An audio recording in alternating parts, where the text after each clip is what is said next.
وهو يقدر يوصل لنتائج حسابيه كونيه كده فضائيه زي ما هتشوف معايا دلوقتي. ساندي عايز اعرف التاريخ ده يومه ايه في الاسبوع؟ 9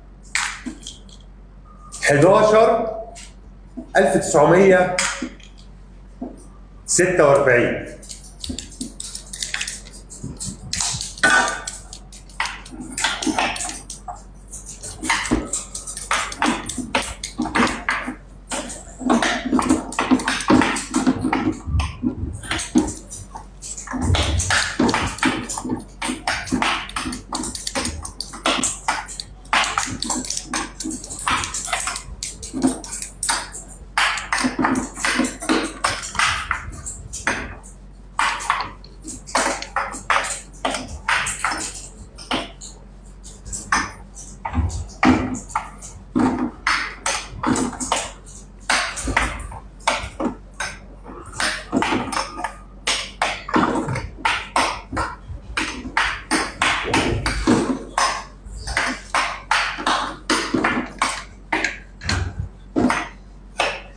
مسكت. رائعه، ممتازه جدا. متخيلين يا جماعه الابيكاس قدر يخليها توصل لاسم يوم في تاريخ مجهول زمن ولا ما تعرفش عنه حاجه؟ بصوا علشان ما اطولش عليكم، انتوا ممكن تكملوا انتوا سيرش عن موضوع اليوسي ماث او الحساب الذهني. لكن اللي انا مستغربه ان كل صناع المحتوى والمؤثرين على التيك توك او على السوشيال ميديا بشكل عام ركزوا على ترند عبقري الاسماعيليه، ما استغلوش الفرصه علشان يوعوا الناس ان اللي انتوا شفتوه ده مش موهبه خارقه، يا في حاله عبقري الاسماعيليه اسمها هبه من الله. لكن اللي عايز اوصله لك ان هي مهاره انت ممكن تطورها عند اي طفل عن طريق تدريبات وكورسات الحساب الذهني. التركيز على الجانب الترفيهي من الترند ده بيخلي الناس تفوت المعلومات الاهم. انه لازم يبقى عارف انه يقدر يصنع العبقريه في مخ ابنه، مش لازم خالص تبقى موهبه فطريه زي حاله عبقري الاسماعيليه. كل صناع المحتوى والمؤثرين بيعتمدوا على الابهار والقصه المؤثره من خلال محتوى سريع هو بيقدمه لك علشان يشوف ترند غيره، كل همه انه يركب الترند ويجيب مشاهدات وخلاص. جات لكم الفرصه يا صناع المحتوى ان انتوا تلقوا الضوء على الحساب الذهني واليوسي ماث ونفهم الناس اهميته، وكان المطلوب عليكم ان انتوا تفسروا الموضوع بشكل اعمق. ممكن تستغلوا الترند ده علشان تفهموا الناس ان في حاجه، في كورسات اسمها حساب ذهني او يوسي ماث، عرفهم ان في برامج ممكن تنمي مهارات اطفالهم. ده هيكون بيخدم المشاهد بشكل اوسع واكبر على المدى البعيد، ساعتها هتكون بتقدم قيمه حقيقيه تفوق مجرد متابعه او ترند لحظي. المهم يا صديقي، ربنا يبارك يا رب في عبقري الاسماعيليه، ونتمنى ان يكون في الاف وملايين زيه سواء بالفطره او بالتدريب. طبعا مش هوصيك انك تبدا تدور على اقرب مكان يكون بيدي تدريبات اليوسي ماث او الحساب الذهني وتبدا فعلا الاستثمار في اولادك. يبقى عندك الثقه ان استثمارك في اولادك فعلا بيضاهي الاستثمار في الاراضي وفي العقارات، لو تصدقني بيعدي كمان. ربنا يبارك في اولادنا جميعا يا صديقي، واشوفك على خير. سلام.